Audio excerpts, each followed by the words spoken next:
On Thursday morning, Ukrainian forces successfully took down a large landing ship that Russia's defense ministry recently described as the first warship of the Russian Federation to enter the port of Berdyansk. Take a look at the CNN reporter Ivan Watson breaking down how Russia lost a key warship and the latest in a long line of debacles for Vladimir Putin's military. How crippling might this be to Russian naval resources? Well, it's certainly got to be an embarrassing setback.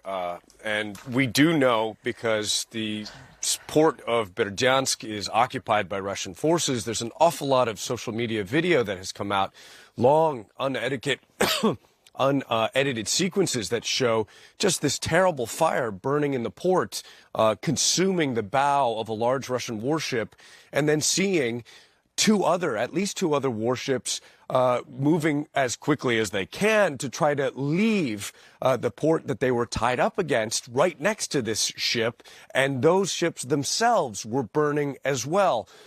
And part of what is so dramatic about this is just a couple of days ago, Russian state television, several channels, had different reporters on the bow of this Russian warship called the Orsk, which is kind of a marine cargo ship. It can bring in, according to one of those reporters, dozens of tanks, around 20 tanks or 40 armored personnel carriers.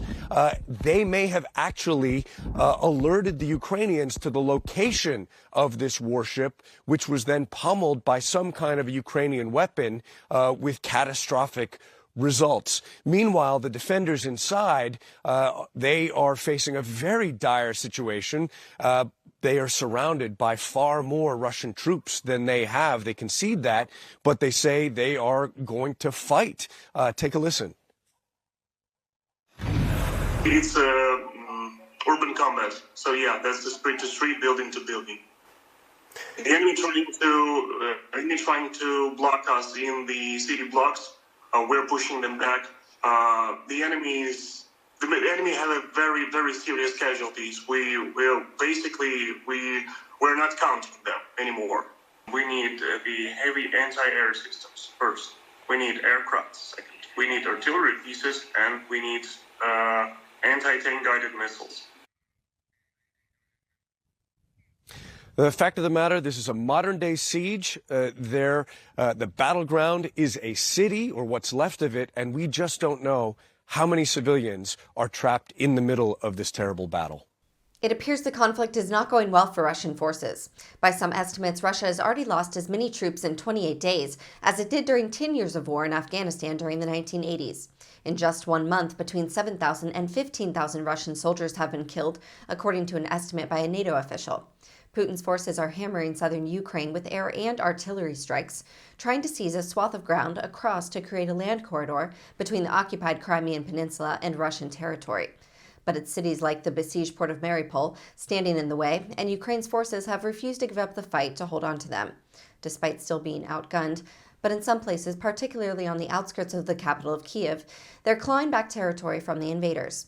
Zelensky warned that if Ukraine isn't given what it needs to stop Putin, the Russian leader could take his fight beyond Ukrainian soil. He said, "This is only the beginning for Russia on the Ukrainian land. Russia is trying to defeat the freedom of all people in Europe, of all people in the world." In an address to NATO leaders gathered in Brussels, including President Joe Biden, Zelensky said Russian forces were using weapons banned under international law for the devastation they caused. Zelensky said phosphorus bombs were used, Russian phosphorus bombs, referring to a banned type of incendiary munitions. Adults were killed again and children were killed again, he said. Thank you for watching. Please be sure to visit us at rawstory.com. And if you'd like to see more of the Raw Report, please like and subscribe and join others who like their news raw too.